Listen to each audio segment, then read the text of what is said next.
Okay, so let's start with our third lecture on regression. Okay, so in the previous 2 weeks, we dealt with the first week, we just dealt with simple linear regression. Can you hear me, all of you? Okay, so in the first week, we just dealt with simple linear regression. Okay, then we did some exercises. The second week, we move to multiple linear regression. Okay. Now, we continue with the same regression, but extending it a bit further to include more applications. Okay.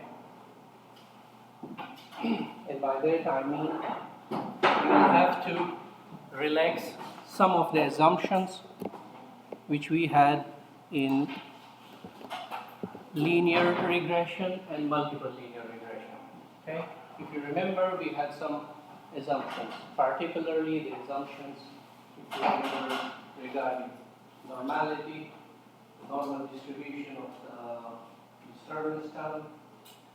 Then we had the variance should be constant of the disturbance term. So we should have homoscedasticity, where the variance is constant. So we will relax some of those assumptions, and we will look for applicability of multiple regression as we move forward. Okay? So the direction of this extension is to move from quantitative variables to qualitative variables. Okay? So we had before quantitative variables till now. You know the distinctions between quantitative and qualitative? Okay? So quantitatives are the measure of something, how often something occurs, how much something occurs. So it's just, it is the measure of occurring of something. Okay? On the other side, we have qualitative, or we call them categorical variables. So categorical variables can have more values, and it does not measure something. Okay? It does not measure the amount of time something occurred. It says if this condition holds, true or false. Okay? So, for example, if we have a variable and it takes two values, for example, if we have sex, so it's male or female, okay? So the value of the variable would be yes or no, okay? So now we will deal with this, like for example, if you have we have a variable, for example, for travel, and we have three different possibilities to travel with train, with bus, or with car. Okay? So the goal is to travel, but we have three possibilities. And if one of that condition is true, we say this one is true and the rest are zero. Okay? So it does not measure the quantity, the variable, but it says if the condition is true or no. Clear? The distinction between quantitative and qualitative variables. So to model coding for multiple conditions. For example, if bus want to go or not, and the third condition. So we do model coding, for example, one for the true condition and 0 zeros for the Yeah. That's the technique we apply in machine learning for one-hot encoding. Okay. To label multiple variables if they are categorically present in our data set. Okay.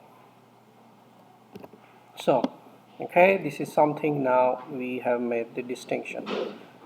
So, the qualitative variable just shows you the presence or the occurrence of something in your data set or not. Okay.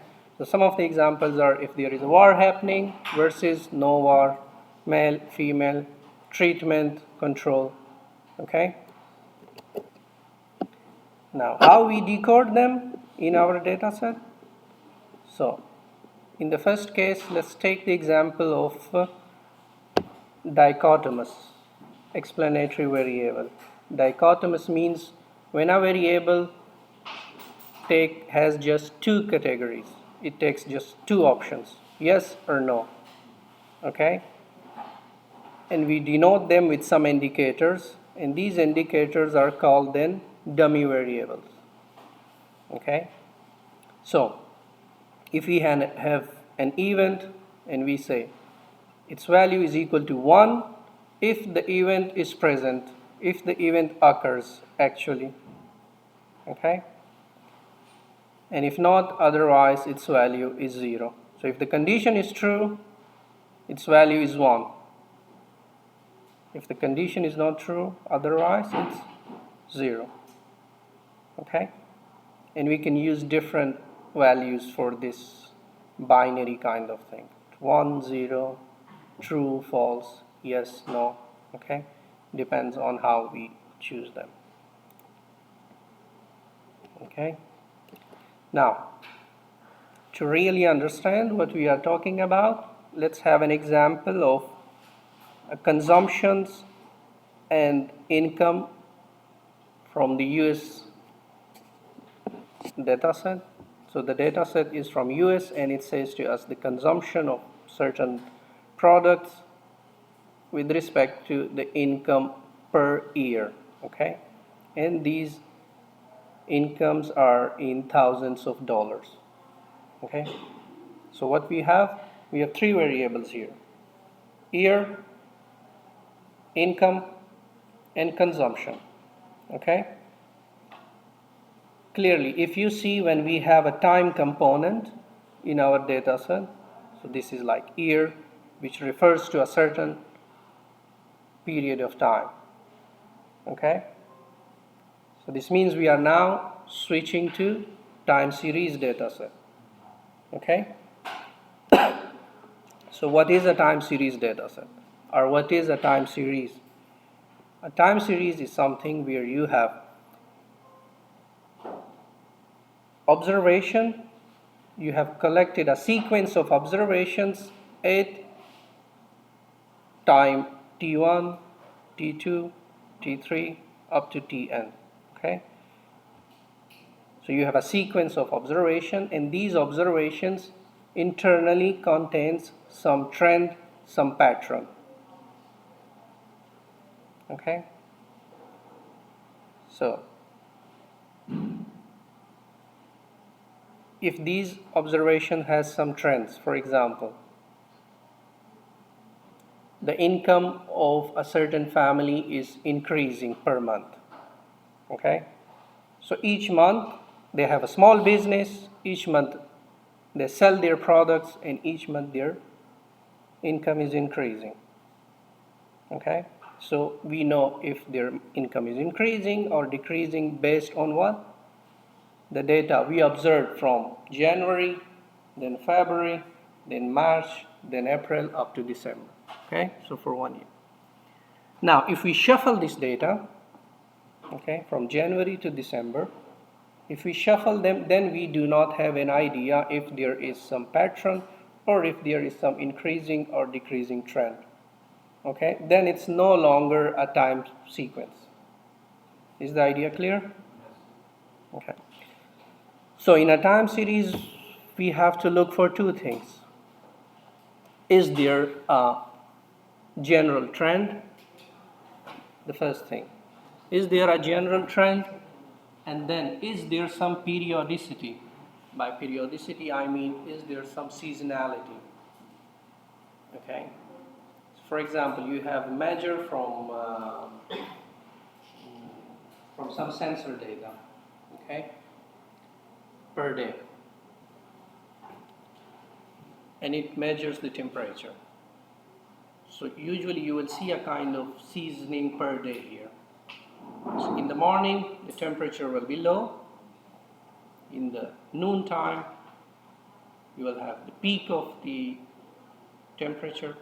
As we go down, the temperature slowly goes down, and towards the evening, then again the temperature is like the minimum.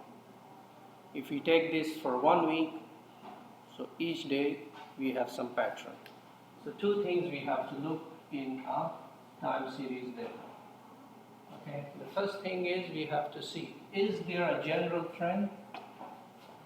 Okay, if for example, if we have time here, okay, from morning to evening, okay,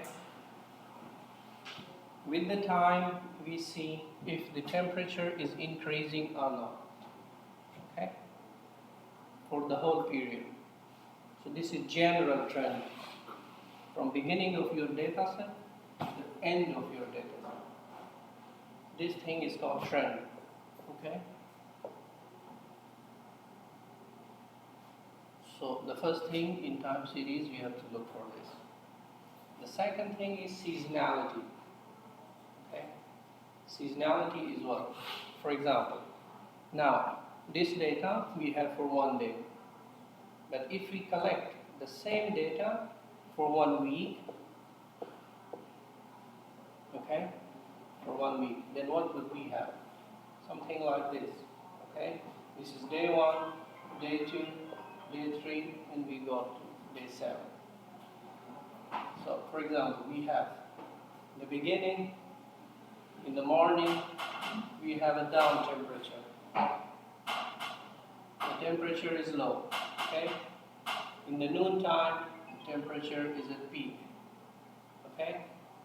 In the afternoon, the temperature is again low, and in the evening, we go like this.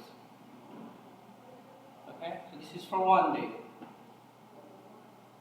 For the next day, we go again. From the morning, we have low. In the noontime, we have this, and then in the afternoon, we have a bit like this, and in the evening, okay? So it's clear. You follow me? Okay. So the first thing, is there a general trend or not? And the second thing is there some kind of seasonality or not? Okay? By seasonality, is there some pattern repeating in the data or not? Okay? If these two conditions holds, we say this is a time series data. Okay?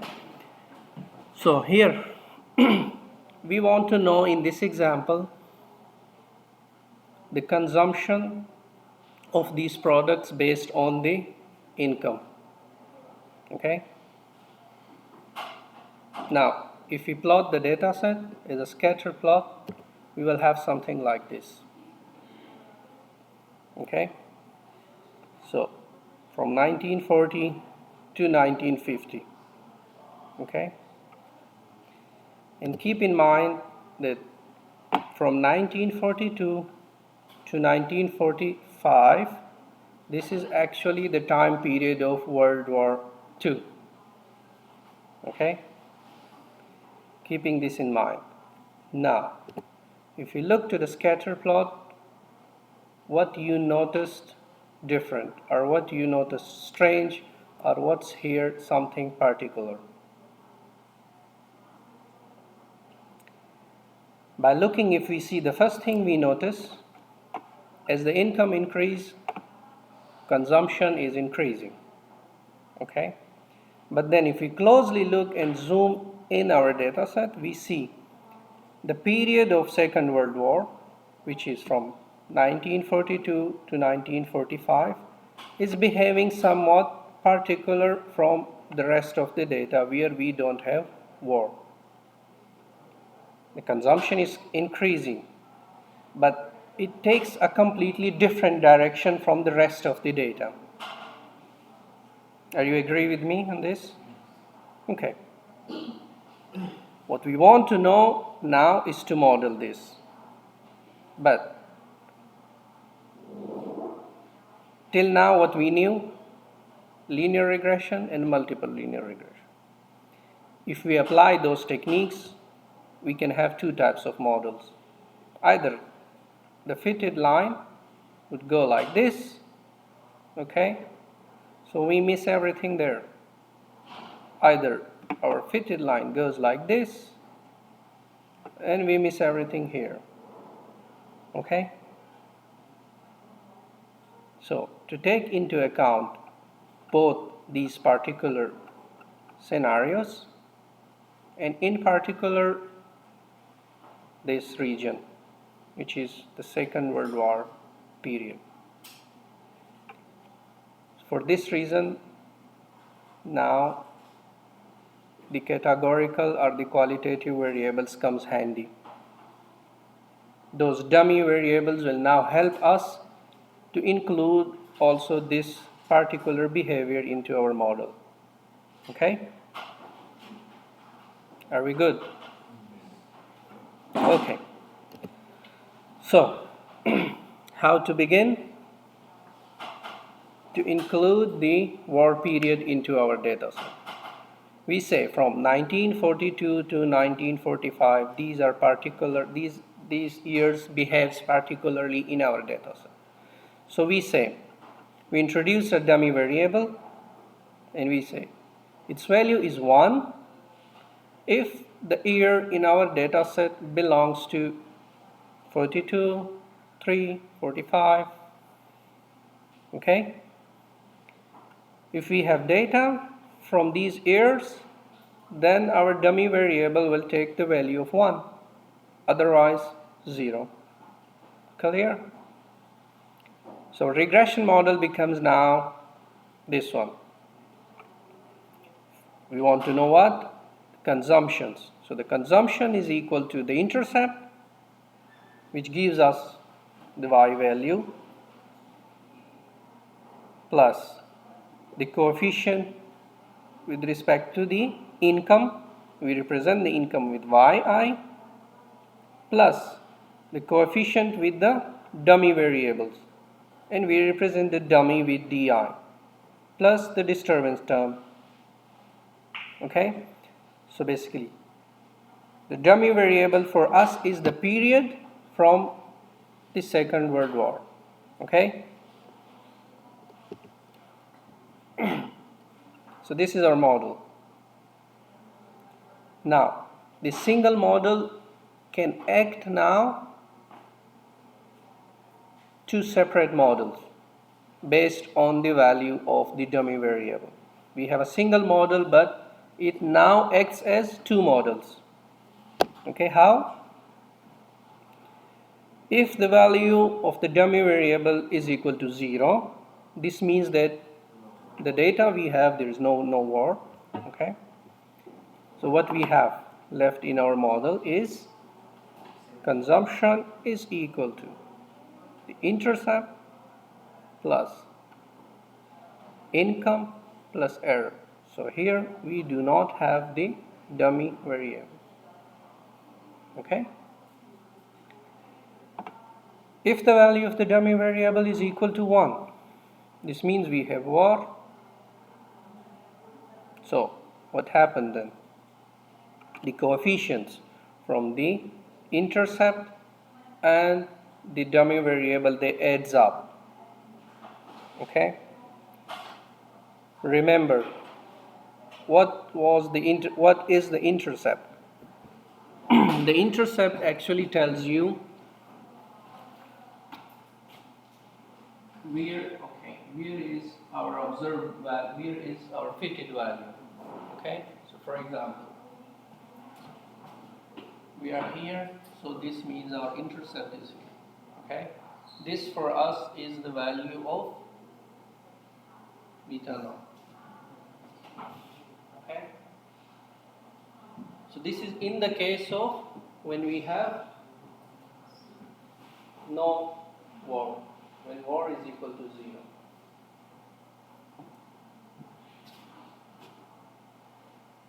If now we include the war, so this is actually the vertical distance, with respect to y-axis.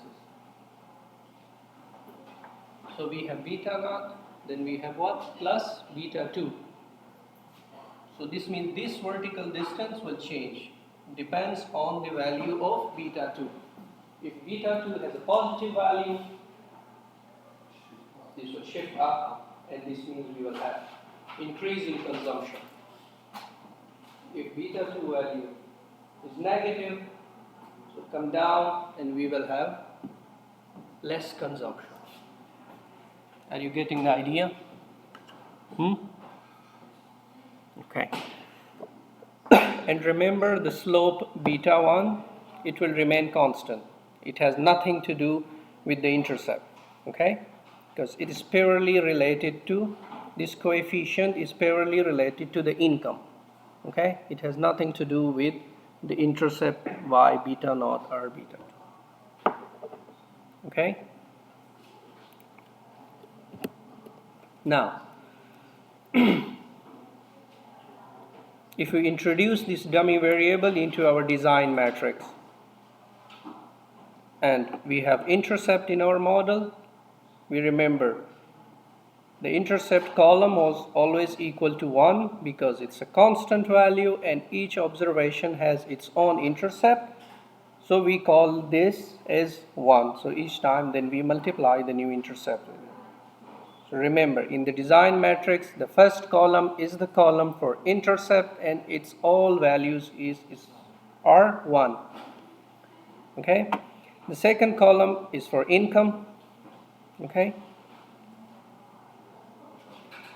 The third column is now our dummy variable. So 1940, from where we are starting? The data 1940. Okay.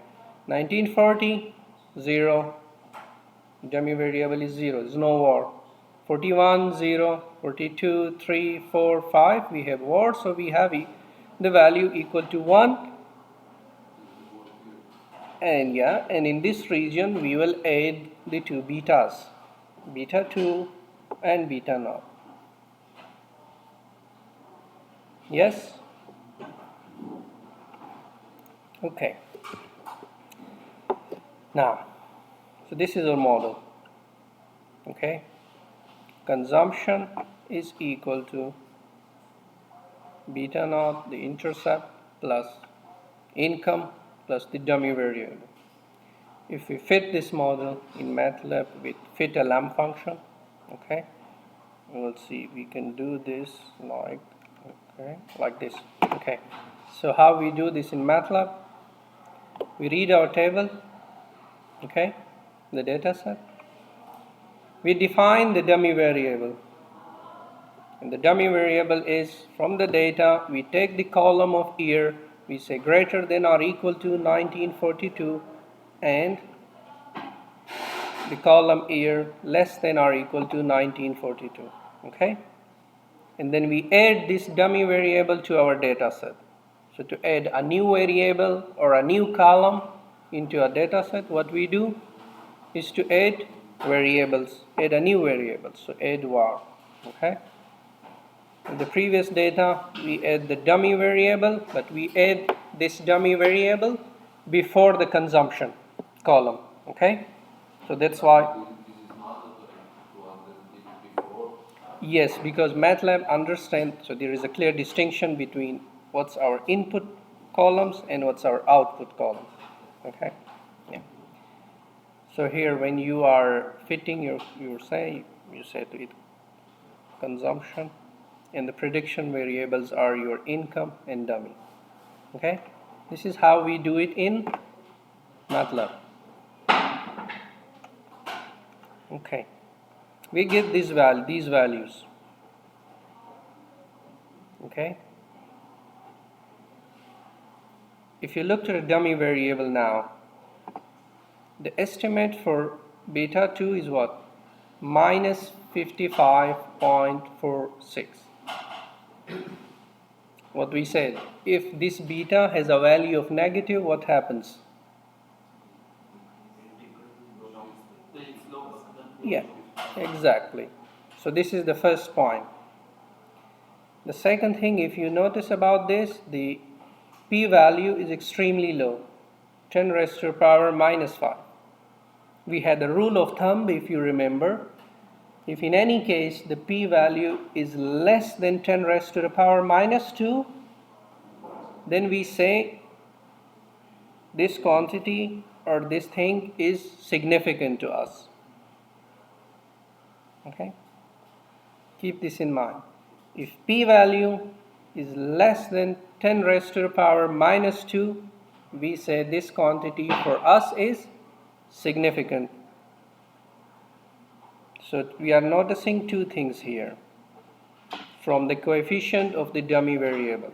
Say its value is negative, plus it is also highly significant, so we should include this in our model. Okay? So if we include, yes.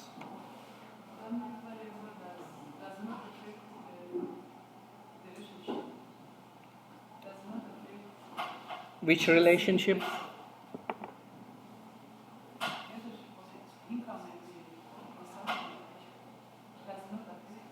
No, because if you see here, this beta 1 does not change. We are not touching that beta 1. So it has no effect on the income and consumption. This slope, it's the same. We are not touching this slope. Okay? We are just including in our model some data which with a normal regression we cannot count those values. Okay? So we just include those, and the main fitted line, you will see it now. If we look into this figure closely, here the slope is 0.966. Okay? What slope means for us generally? Yeah, slope generally means for us if we have a 1 unit increase in our independent variable, how much the slope is changing, by that amount our output is changing. Is it clear? So in this model or in any other model, this slope is constant. So this slope is constant here and this slope is constant here. So it does not affect the income and consumption. Yes? Oh, good question. Let's start from the beginning. So the role here is what we said before. If you look into this graph, are you with me? Okay. If you do a simple linear regression, we have two possibilities. The first possibility is to fit a line here.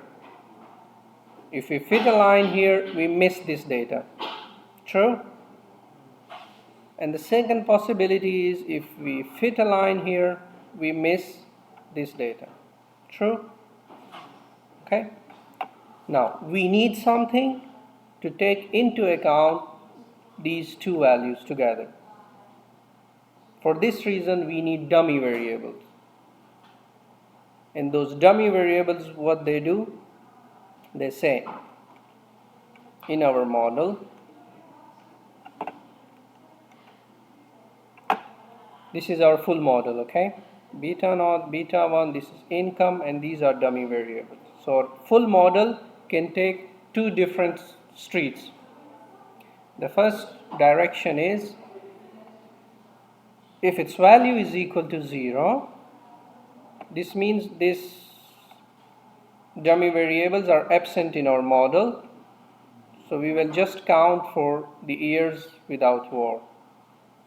And if its value is equal to 0, now we are counting those from 1942 to 1945. So this is the purpose of the dummy variables. Now it's clear? No? What's not clear? Are you sure?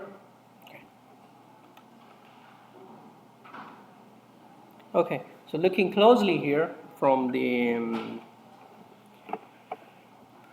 estimates, minus 55, and this is significant.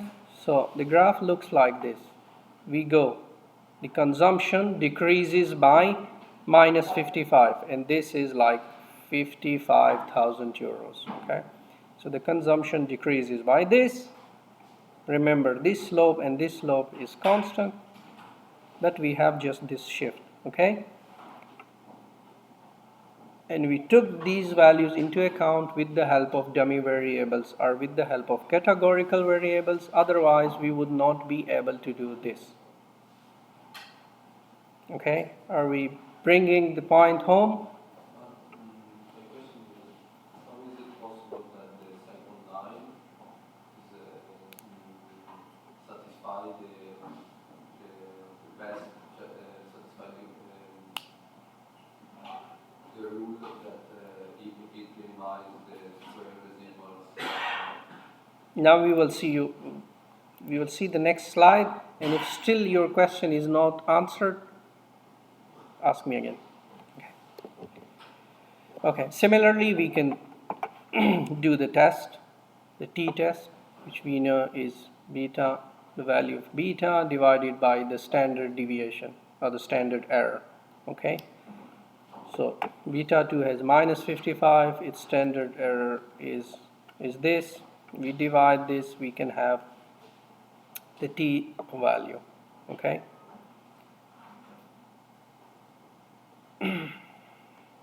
now, okay, here we have two options now to model our data set with dummy variables or without dummy variables. Okay, if we don't have the dummy variables in our model, which is the red line, the red fitted line, if you notice what this does, this overestimate these values from the war region and it underestimate the value from the period of time where we don't have war. But if we take the other model, which is with dummy variables, okay, which is the yellow line here, which with respect to this red line at least track the trend of our time series. Okay, are we good? No? The slope remains the same, no? The The slope yes. is the same Yes. in the second, the previous slide. Yeah. The slope is the same. Yes. But how is it possible that this slope is also the slope that minimizes the residual square sum of the residual square for the period of the war? For the period of war. Okay. So what we are doing here is we are not actually modeling two different models, or we are not fitting two different lines. The line is the same, but this was just for explanation. Okay. Inside the model, the beta will change for beta 2 will change for this period. The fitted line, we can have just one fit line, the best fit line. Otherwise, we can have 100, but we choose the best one. And there are errors. The disturbance terms and residuals, they are present there, but for time being, we are ignoring those. Okay? Later we go, because of what we are ignoring them, the sum of the variance of all those errors are equal to 0. Okay? But she was also having the same question. Because the slope is related to income, to the income. Beta 1 times income. Okay, we are not changing anything with the income. We are just including the time series, the data from the time series with respect to war and with respect to without war. Okay, it will become more clear with the next example. Okay.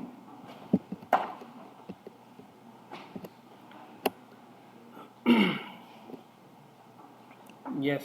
So now, in the previous example, what we had was one qualitative variable, and that variable was what? Var. So var or no var. Okay, and for that we use two categories. Okay, 1 or 0, but most of the time we use just one dummy variable. If it's present is 1, otherwise any other case is 0. Okay, so it was a dichotomous case, a binary case for categorical variables. Now instead, if we have many more categories for a single variable, okay, for example, we have season. Season is what? A variable in our data set. Okay, we have a column.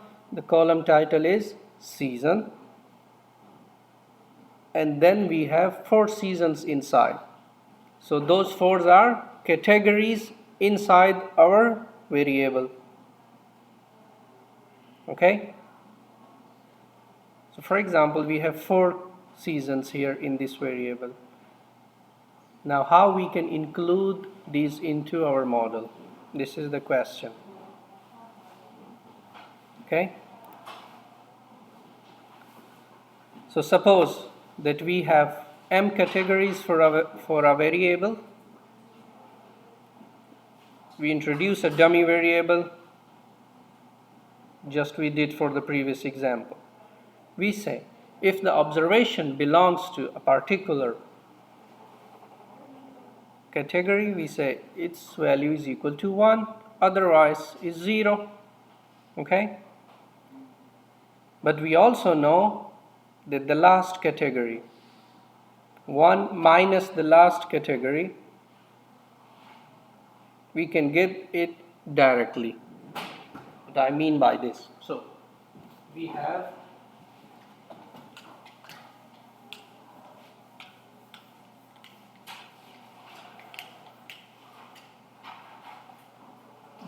let's say observations, okay, and then they take 3 categories, okay, so DI1, DI2, DI3, okay, and then if we sum them, okay, so for example, observation 1, we have, let's say, A, B, and C, okay.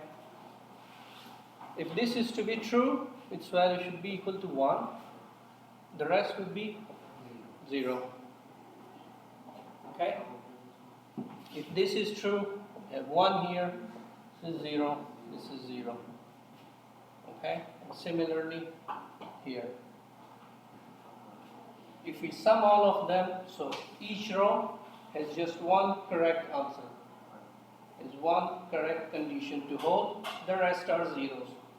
So sum here is 1, here is 1, and here is 1. Okay? We can also do it like this. If we know this is 1, or in this case, this is 1, the rest are zeros. So 1 minus the rest, we can know from this condition. Okay? Are you following? So per row, within each row, we have one condition to hold. One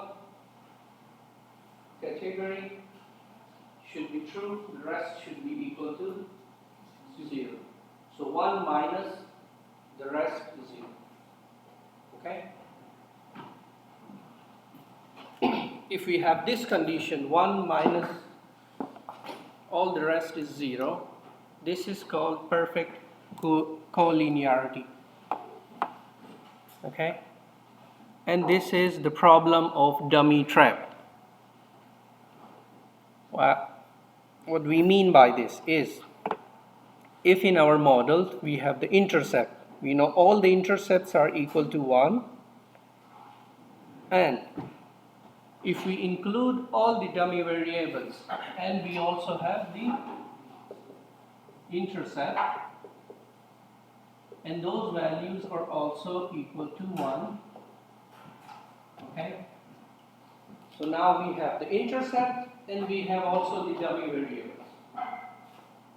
But we know per row we should have just 1 and the rest are 0. Okay? So if we are including all these, this means we are adding extra information which we do not need. So instead of summing this, we can say, okay, per row the sum is like this intercept. Why not? Okay? If not, then the case becomes this one. Okay? Intercept is equal to all the dummy variables. So what we meant by perfect collinearity is, the meaning of it is that you can derive the values of one variable from the other variable. Are you with me? Yeah, but why, why do we have the intercept equals to all the time? Like, where does it come from? Because if we sum each row, Okay.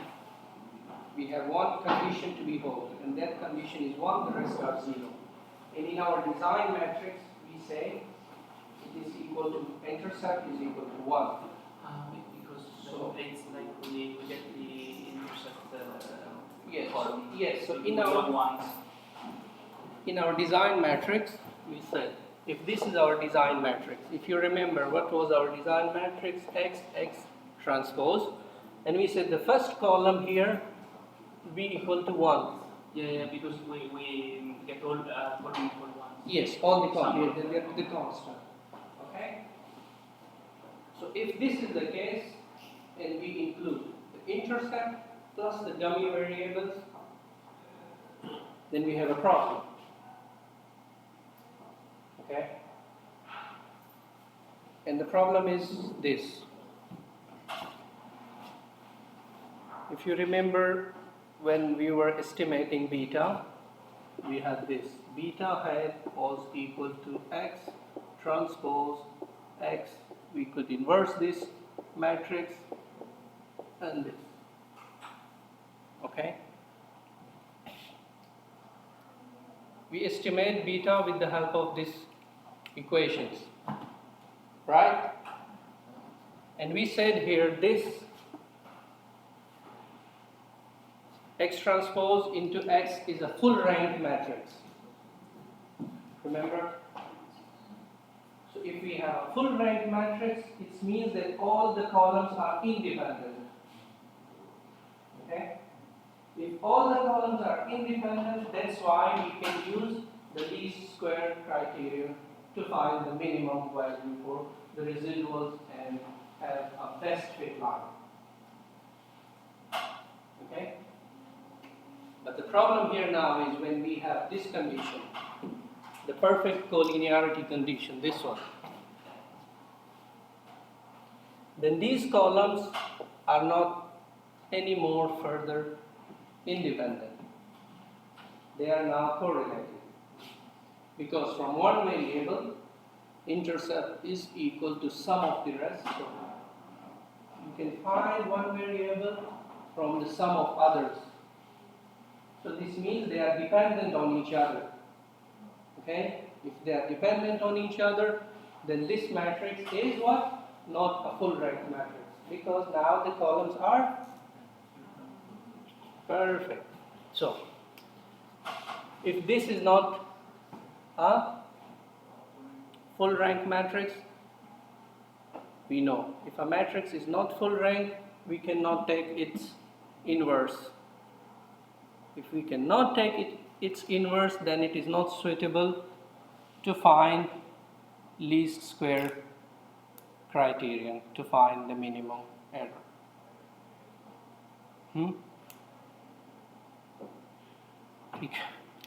Are you with me? Okay, conditions to remember. For the least square error criterion, we need this matrix to be full rank. So full rank mean all the columns are independent. We can take inverse of this matrix, okay?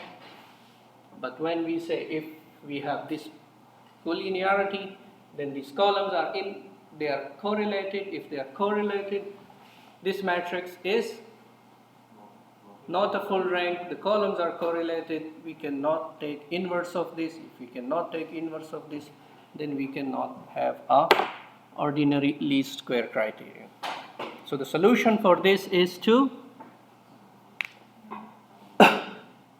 either remove the intercept or either remove one of the dummy variable. So basically we remove the last variable, 1 minus that thing, we remove it. Okay?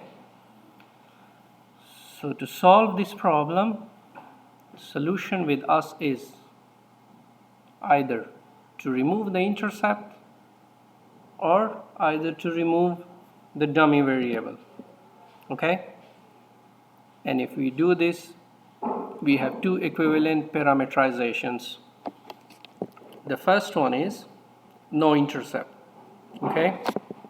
If we have no intercept, remove the intercept. That column of ones, we removed it. We don't have it anymore. So if you look into our model, beta naught is absent here. Okay? This means we don't have intercept. Similarly here, the second parameterization is to remove one of the dummy variable. Okay? So we include the intercept, but we remove one of the dummy variable, in which is this case. Now we have beta naught, and we remove any of the dummy variables from our model. For example, in the case of seasons, we have 4 seasons, we remove one of the season. Okay? Now just keep these 2 points in mind, and these will be clear as we go ahead. First is beta naught, which is the intercept. This intercept is equal to the mean effect of the omitted criteria, the omitted dummy variable. So this intercept here, in the second parameterization, this intercept will be equal to the mean value of the omitted dummy variable. Okay, we will see this with the help of an example. And the second thing is, if we are interested in a particular or in a specific beta, let's say beta j, it will be equal to the difference between that category in which we are interested, beta j, the difference between beta j and the omitted category. Okay? And similarly here, the fitted line and those things will be the same in both cases. Okay? So now let's have a look to example. And this example says that we observed quarterly sales values for a product. We have this data set. We have years, okay, from 2021 to 2025. Okay, this is the timeline. And within each year, we have 4 seasons. So the values are recorded as quarters. Quarter 1, the first 3 months, the second 3 months, the third, and the last one. So first, we have a time series for the years. Within each year, then we have 4 different values, 4 different observations. Okay? So based on the definition of time series, we said we have to look for 2 things. Is there a trend? And the second one is there a seasonality? Okay? So our model becomes this. we have trend, we have to look for a trend plus seasonality. Okay, the trend for us is the time. Okay, we look to the time. With respect to the time, we see if our observation is evolving increasingly or decreasingly. And the seasonality, the quarterly observation, we represent them with the help of dummy variables. Okay, the question is clear.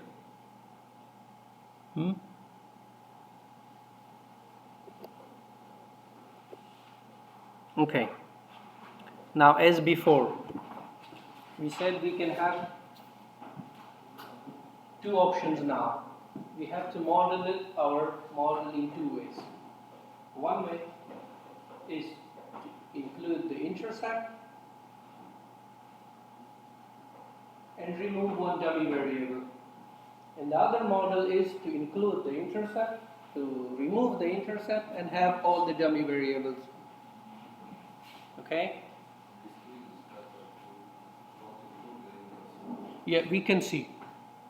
Now this, your point will be answered when we finish this example. Okay? So now looking into this design matrix, here we have no intercept.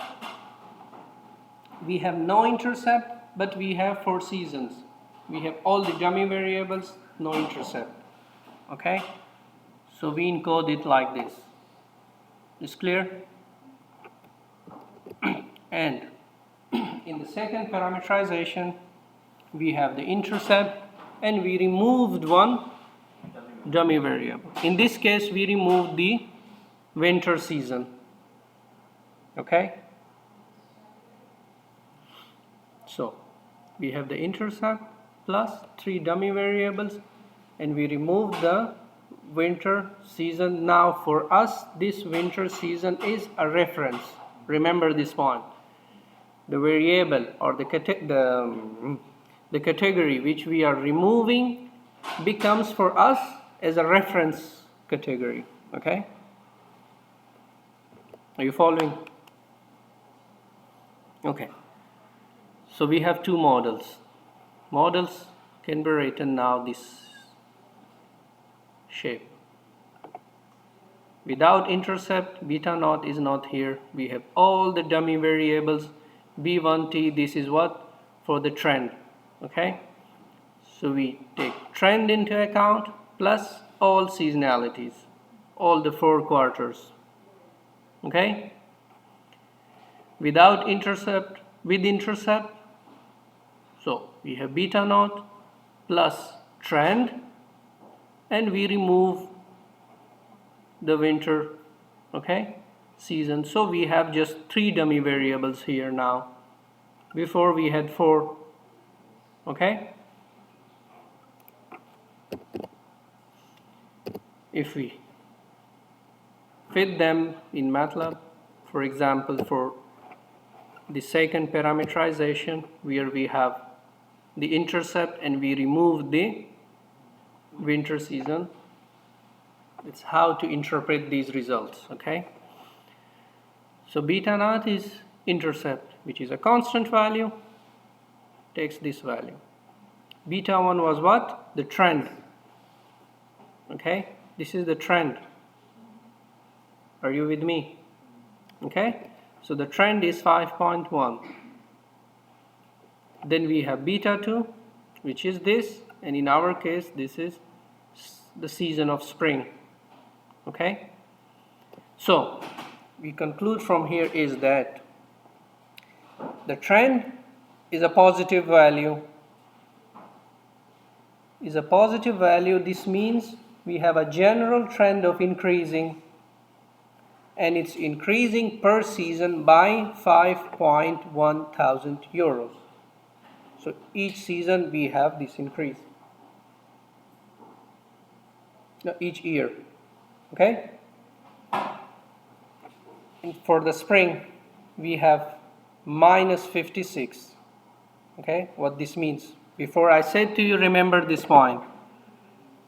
The omitted category is a reference for us. Okay? So now for spring, we have minus 56.1. Okay, this means the sales has been decreased by minus $656,100 with respect to winter. Okay, similarly for the others.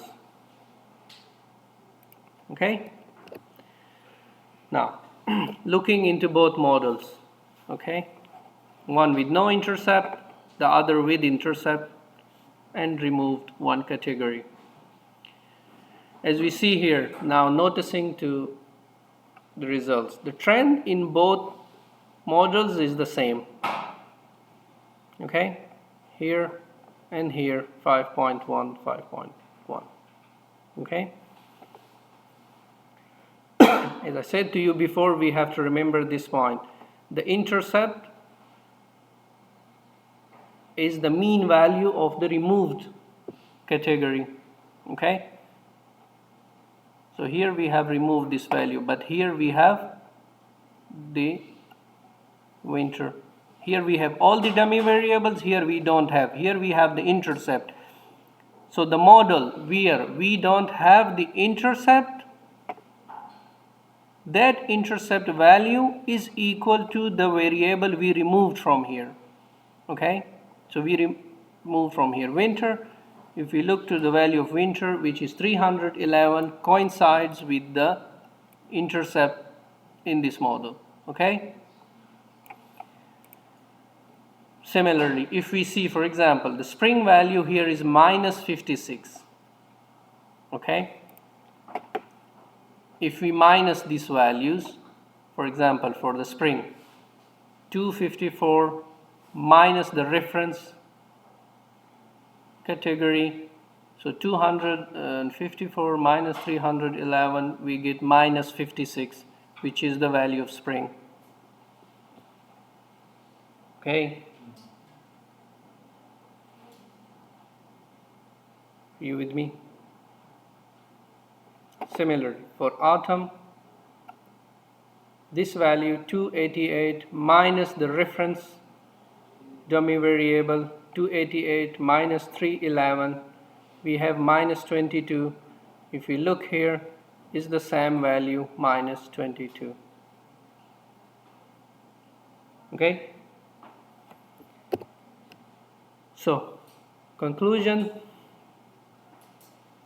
from these two models, we noticed that the trend does not change. This was your question. The trend does not change in both models. The intercept in the parameterization second is equal to the coefficient here in the first. Okay, keeping in mind this last point, the fitted values, the residuals, the sum of square values, the R square values, everything will be the same. But this is just two different ways, two different interpretation for the same model. Okay, and why we did these two? Because we came across a problem. The problem was we had a perfect collinearity, and to get rid of that problem, we had two possible solutions. One was to remove the intercept or remove. And so this is the reason. Okay, we are sleeping. Let's have a 5 minutes break.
because one condition is true. It's raining or no raining.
Okay. I said 5 minutes.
Okay, we start again.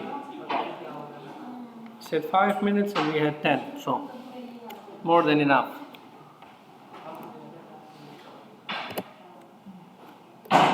Okay, so we had our this time series data.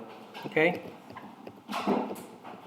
we saw here it years, we have seasonality. What we did, two models, we have interpretations for them. Okay, now if we plot the plot, we will have something like this. Okay, so we see here is a linear trend, okay, which is increasing. If you remember, for us the trend value was 5.1, so which is true, this is increasing. Okay, and then we have the seasonality, so each year we have 4 seasons, so this is up, then mildly up, with more increase, then a sharp decrease, and then increase.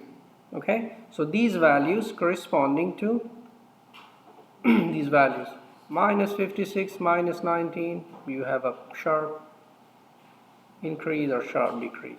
Okay, so we confirm that we have a deterministic trend, a positive trend, and then we have seasonality. Okay, now if we do prediction on this model, okay, in MATLAB we use the function predict, and we saw in the last exercise, but this time we do predict for the whole interval. Okay, during the lab we had two kind of predictions: point prediction and interval prediction. This is kind of interval. So the beginning of our time series to the end of our time series, we do this prediction. And if we know to the prediction, the blue line are the real points. Okay, the red dots are the predicted values. If you see, they follows very closely.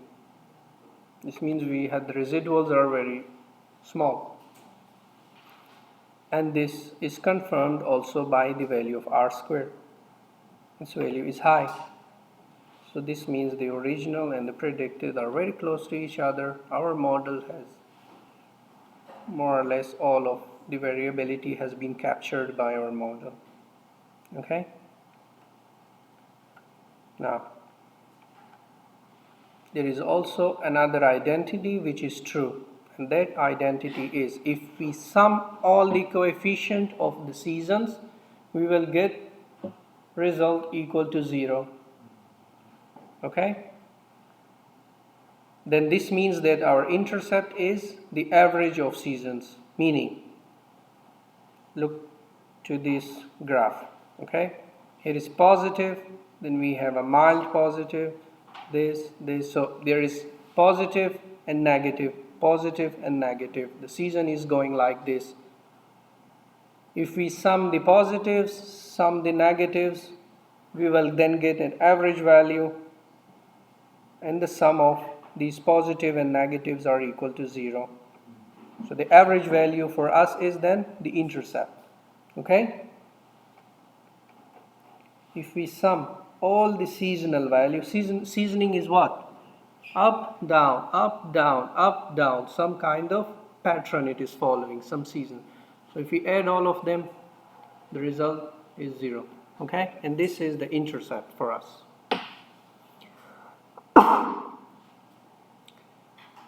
So then this means that each season is behaving or is a deviation from this line, from the mean line. Okay? Up or down, up or down. Okay? And this way is preferred because it tells you more about the seasonality.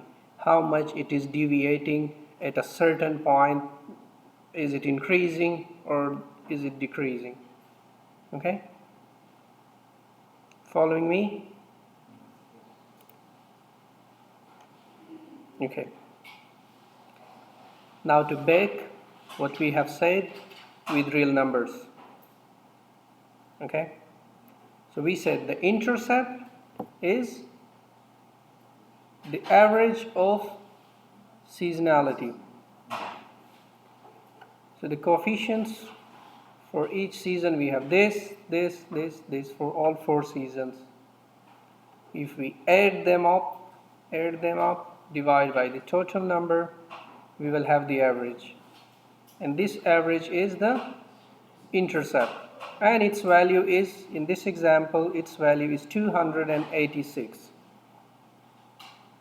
Okay? Now remember what we said, the sum of all these coefficients are equal to 0. Okay? So, now to derive those coefficients with respect to the mean value. So the mean value is 286. 286 minus this one, the first one. So we want to know the net effect of this seasonality. So what we should do? We should take this mean value and minus those seasonality. True? So from this intercept, the upper values and the lower values, we subtract them. 286 minus this, we get minus 31. This minus this, we have this. This minus this, we have this. If we sum all these values, its sum is equal to 0. Okay? So that's why we say if we sum all the seasonalities, its value is equal to the average. And that average is, its summation is equal to 0.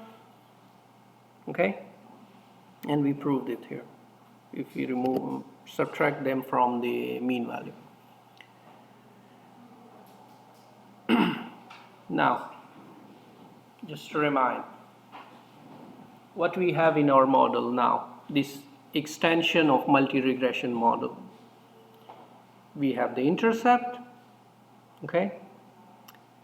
We have the trend, and we have seasonality. And also we have a fourth term, which is the disturbance term. Everyone knows these four things. So in this extension, we included four things: the intercept, the trend, seasonality, and the disturbance term. Okay? The two new things for us is trend and seasonality. Okay. And when we model it, we are getting shape like this. Now we can do the reverse thing to remove each of these components. For example, trend, seasonality, and error to know what's changing in our model. Okay? Are you getting my point? Where we are heading now. Now we want to remove or extract component by component from this extended model and to see how the model behaves. Okay? So for example, if we want to remove the seasonality from our model, what we do is just remove the coefficient of seasonality from our model. So spring, summer, autumn, winter. Okay? Similarly, if we want to remove the trend from our model, we want to make it D-trend. So what we do, we remove two things. The intercept. Why the intercept? Because we are not interested now from where it is starting. Because we don't care about trend. We don't need intercept. We also remove the trend. Okay?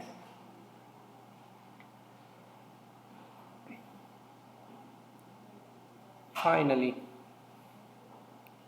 if we want to remove from our model the seasonality, and also we want to remove the trend, and our goal is to know what are the residuals. Okay? So it turns out to be the model like this.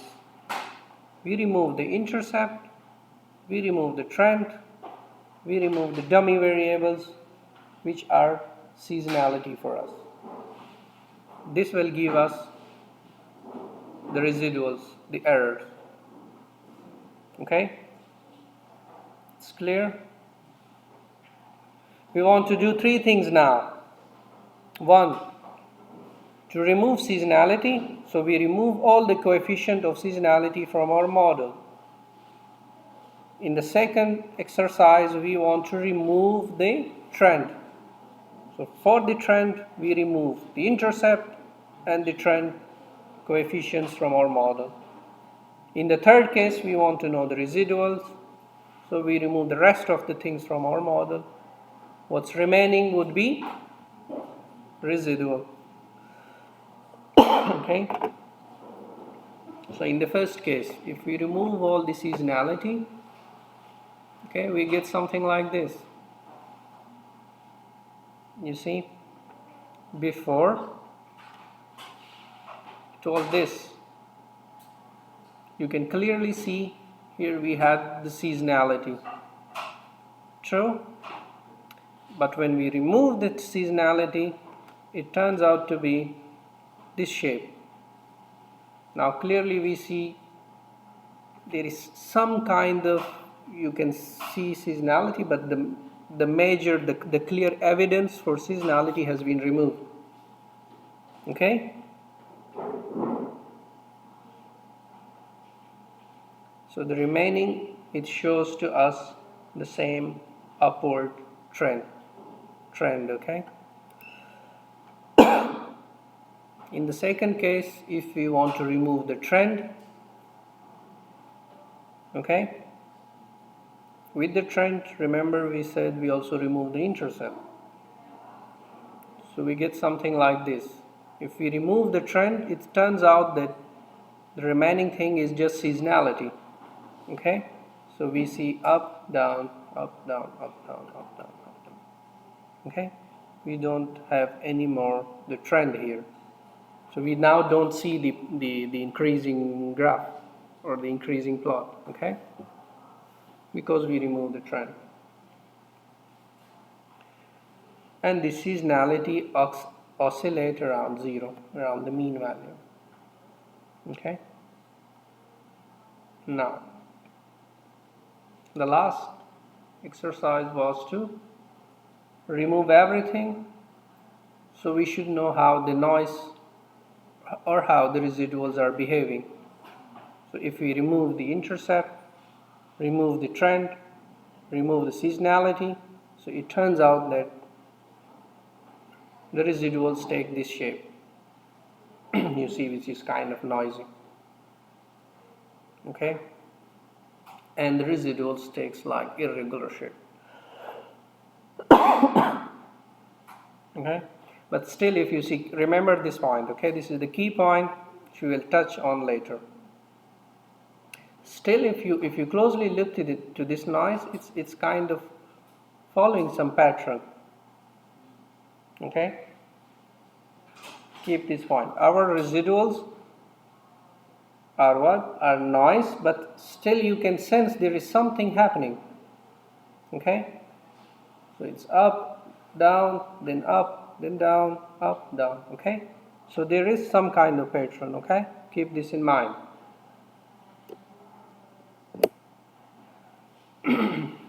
Okay?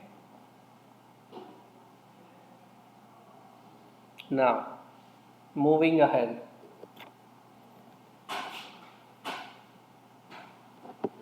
If you want to test if truly, genuinely, originally the seasonality is present in our model, or we just saw this plot. Okay? To know this, we have to perform a test, and the test is called joint F test. Okay? The formula for the test is this one. Okay? But to do this, our goal is what? Our goal is to prove that inside our model there is seasonality or there is absence of seasonality. Okay? So to do this, we create two models. In one model, we remove seasonality, and in the other model, we keep seasonality. To be sure, because our goal is to know if seasonality is genuinely, truly present in our model. Okay? So we have two models. From one, we remove seasonality. From the other, to the other, we include seasonality. So our reduced model is where we don't have seasonality. Our full model where we have seasonality. We calculate these values for the reduced, for the full model, and now our null hypothesis becomes the coefficient for the seasonality are equal to 0 if there is no seasonality. So beta 2, beta 3, beta 4 are equal to 0. This is our null hypothesis if there is no seasonality. Okay? You perform this here and the F test is 72.31. Okay? And based on this, then if we calculate the p-value, which is 10 raised to the power minus 9, what does it mean? It means that the p-value is very small compared to 10 raised to the power minus 9. So this means it is statistically significant, and we have a proof from the p-value that we should reject null hypothesis. What was null hypothesis? that there is no seasonality. But we see that the p-value is highly significant for us, so we reject the null hypothesis. Okay? And in MATLAB, we do it like this. Okay? We take the trend. We have this model where we have the trend. Okay? And then we simply apply this formula. Okay? So from our model, the reduced model, where we don't have seasonality, the column of seasonality, the dummy variables, we don't have it, minus this, the other model, divide by 3. Divide by 3 means when we have the model with the dummy variables where we have 3 coefficients, beta 2, beta 3, beta 4. Okay? And similarly we apply this down here. So the full model, okay? And this 15 is from where? This 15, if you see, okay? We do it here. N minus P, okay? N is the total number of observation in your data set minus P. P is the number of coefficients you wanted to estimate. Remember, in our data set, we had 5 years, from 2021 to 2025. Within each year, we have 4 seasons. Okay? So 5 multiplied by 4, we have 20 coefficients. Okay? So N is 20 minus P, the estimated, the coefficients which we want to estimate in our model. They are 5. Intercept, trend, and 3 dummy variables. Okay, so N minus P, 20 minus 15 is 20 minus 5 is 15. Okay, and similarly okay, so this is the manual way to do it. Okay, otherwise you can do with just a single function in MATLAB, where you insert your trend and quarter. So the dummy variable, the function to instantiate the dummy variables is quarterly. Okay, and you have your output, and you are doing a linear model. Okay, and where are these categorical column? So our categorical variable is in the second column in our data set. Okay, and then we rename all variables with trend Q for the quarterly, so it should now say 0 1 0 1, something like this, and this is the output. If we are doing it this way, remember that MATLAB, the first season in your data or the first category in your data, MATLAB take that category as a reference. Okay, so the example we see, we selected winter as a reference category. Okay, but MATLAB, your first column in your dummy variables is considered as a reference. Okay,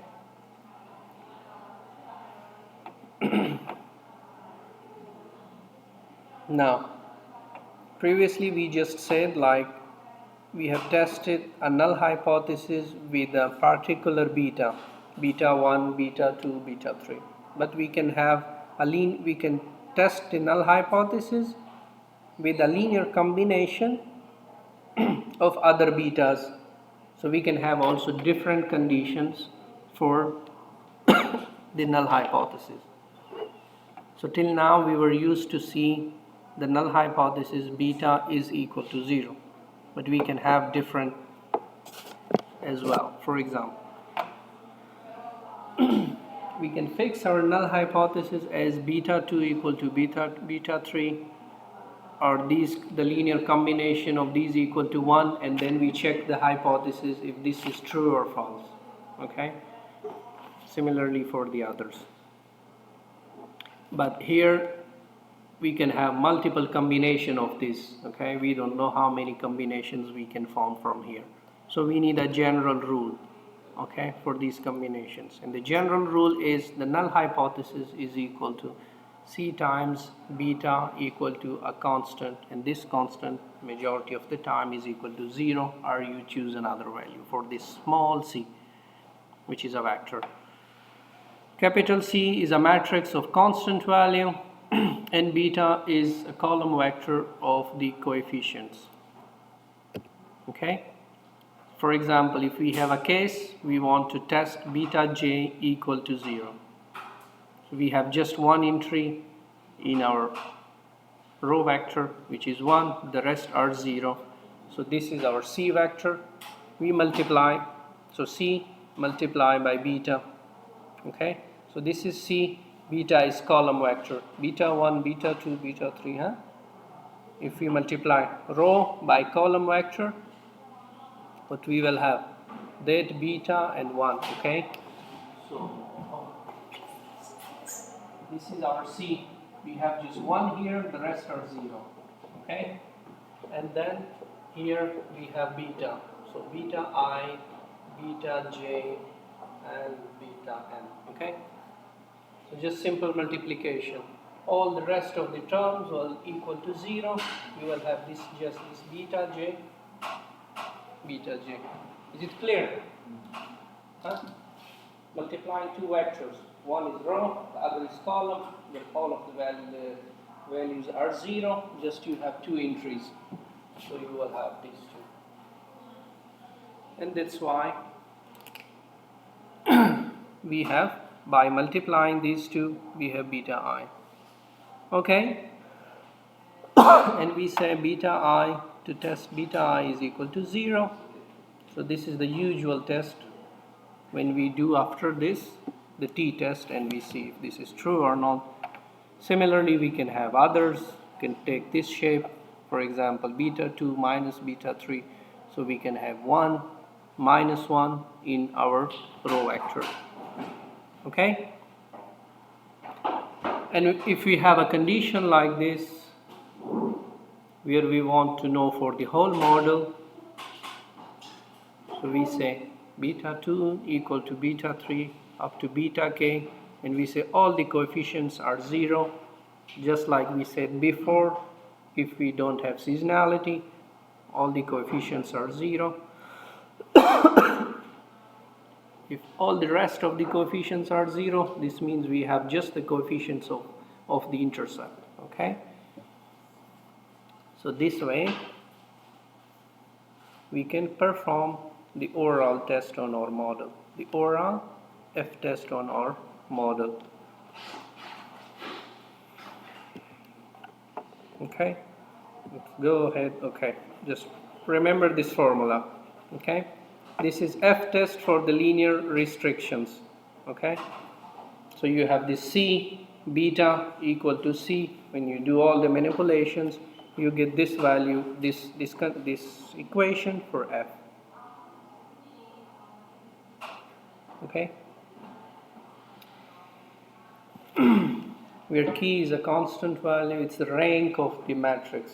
Okay, the rank of our design matrix, and then it has the variable, the variance of the coefficient. Okay, the coefficient which we want to estimate, n is the number of observation, k is the number of coefficients we want to estimate. And these things follow a distribution of F distribution with Q and n minus k degree of freedom. Okay?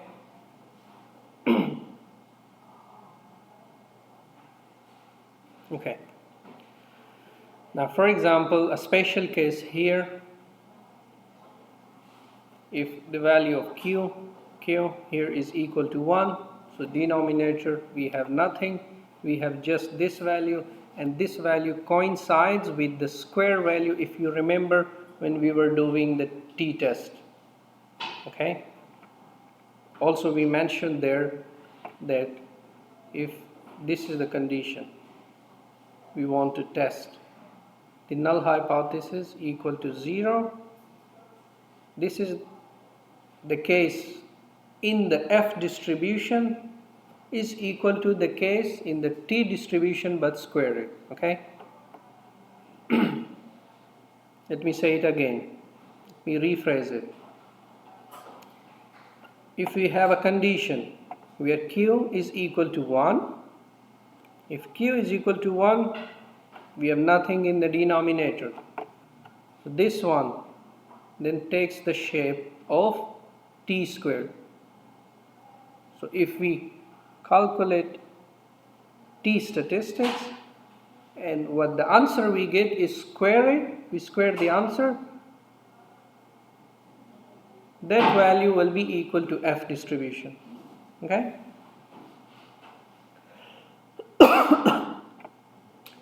And now, genuinely, how actually this works?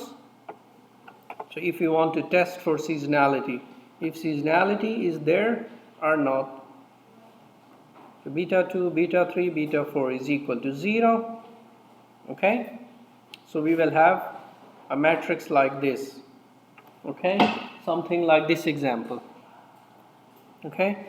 For the first one for this, one for this. Okay? And our model is this.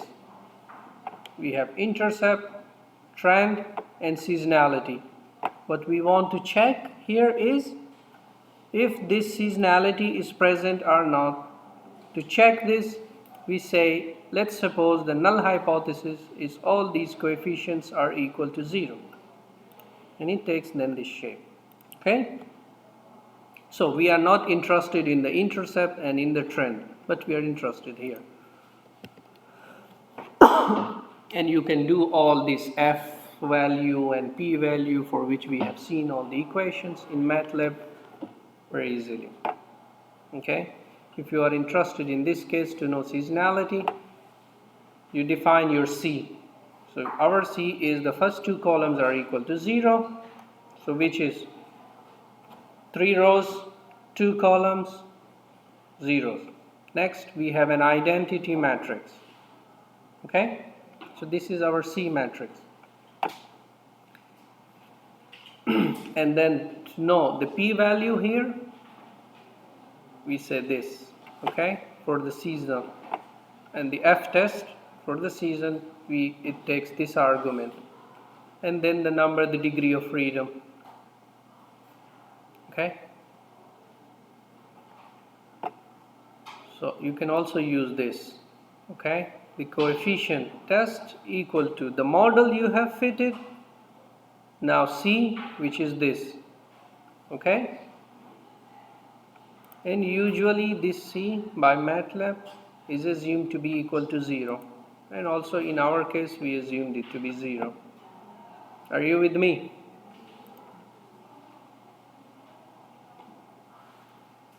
And if we calculate them, we have these values. What these values means now?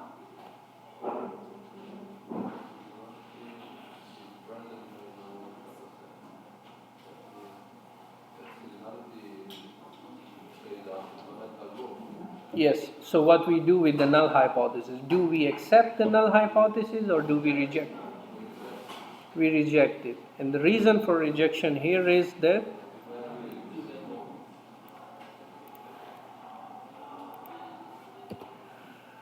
well done. Now, in the beginning we said we will do what? We will relax some of the conditions, some of the assumptions. And one of the assumptions for when we were building our model, we said homoscedasticity is true. What is homoscedasticity? Yes. The variance of the disturbance term is equal to sigma square, a constant value. Constant value. This means that the vertical distance of these residuals here, here, here, here, if you take all of them, approximately their distances from the fitted line is constant, so they have a constant variance. Okay? And then we had also seen these conditions, if you remember. Sigma square multiplied by the identity matrix in the case of multiple regression when we were deriving these equations. Okay. So, but most often and usually this condition is violated. Okay, most of the time you will not see homoscedasticity in your data. You will instead see heteroscedasticity, which is the opposite of homoscedasticity, which means constant variance. So often this variance of the disturbance term is not constant. Okay, if this is not constant, so for example, if you have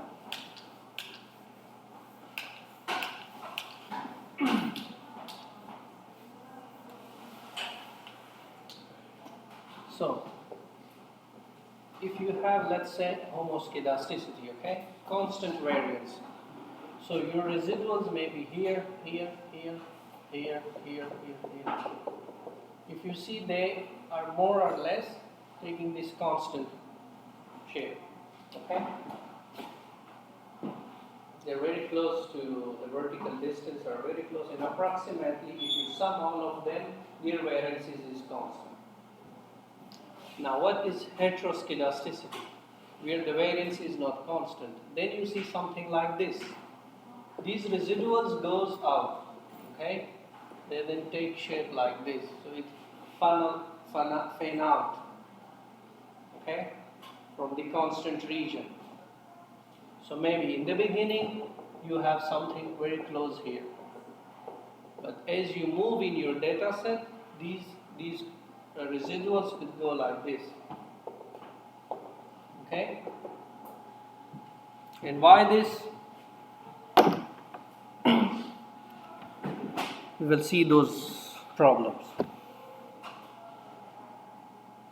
But instead we can see now. Okay. For example, if you have an economic condition, okay, if someone has high income and someone has low income. So if someone has low income, what he will do? He will go, for example, to supermarket. He will have fixed things to buy, okay? Some fruits, bread, milk, some meat, those things. But if someone's income is more, he can eat today biafarini, tomorrow indomo. So, in the case of low income, the variance is constant. We know him.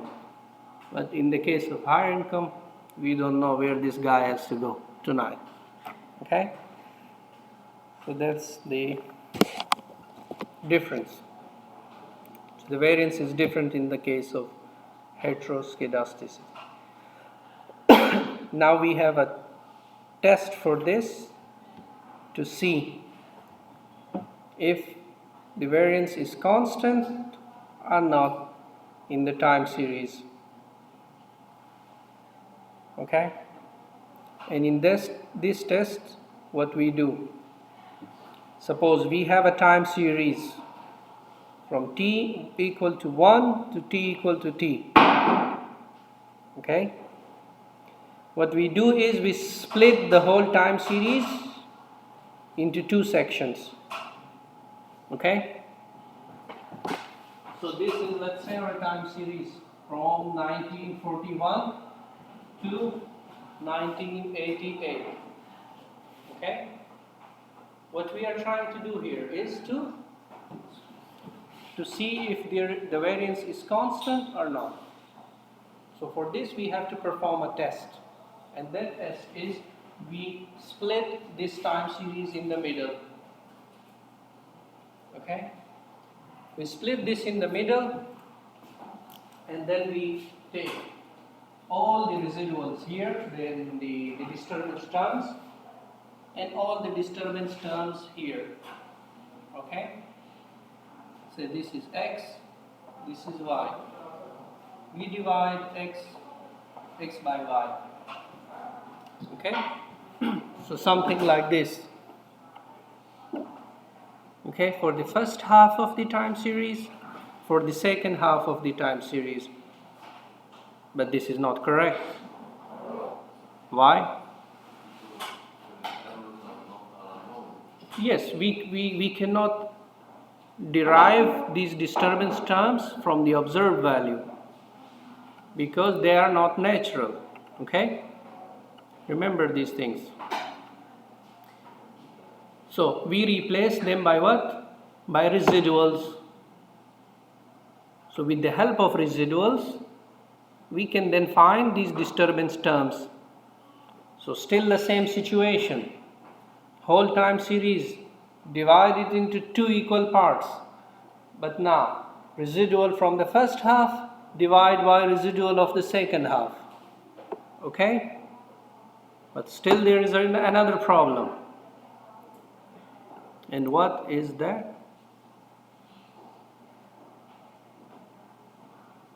Also, these residuals are correlated. I said to you, remember something. And that something was when from the time series data, we extracted the intercept, we extracted the trend, we extracted the seasonality. We saw in the variance there was, in the error, there was some kind of trend. And that trend is signaling us to, there is some correlation. Okay? For example, a stock market. Mostly a stock market depends on yesterday. What was the situation yesterday? Tomorrow the market was up or down. Most of the people put money looking to the previous week or the previous days. Okay? So now, if we want to do these two ratios, this ratio divided by this ratio, these should be independent. Okay? If they are dependent, we cannot get the true variance. Okay?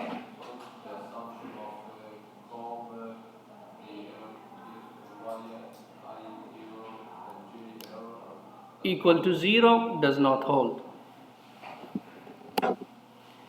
So for this, we have to divide our model into two models again. Okay? So we write it like this: first model, second model. Okay? We just take the error terms from here. This one, this one. We have derived these things, remember, for the multiple regression case. So we calculate the residuals for the first model, for the first half of our time series. We calculate the residuals for the second half of our time series. Now we find this ratio. Now they are independent, so we can have the correct answers. Are we good? Okay? Last thing, then we go. Okay. Now, this heteroskedasticity, where the variance is not constant, if you want to extend this hypothesis was, we said the variance is constant, but the variance is not constant. Okay? We can extend this hypothesis to as an alternative hypothesis, which says that the variance of the disturbance term increases or decreases with the independent variable, your explanatory variable. Okay? If this is the case, and we have to test this, what I have said, is it clear? I'm saying, if the disturbance term depends on the explanatory variable, so the disturbance term is epsilon I, such that it depends on xi, means if xi, our observed values, if they are changing, so the disturbance are also changing. Okay? If this is true, we have to test this. So for this, the hypothesis becomes like this. We are in a time series. Okay? So we have to follow these 4 steps. The first step is to reorder our observations, because these residuals are now random. So we have to arrange them in increasing order. Okay? We arrange them in increasing order, then we split them in between. Okay? So first half, second half. We estimate the error, whatever the quantities in the first half, then in the second half, and then we calculate the F ratio. Okay? And from there we can get if this is true or false. Okay? Okay, enough for today. We continue tomorrow. Thank you.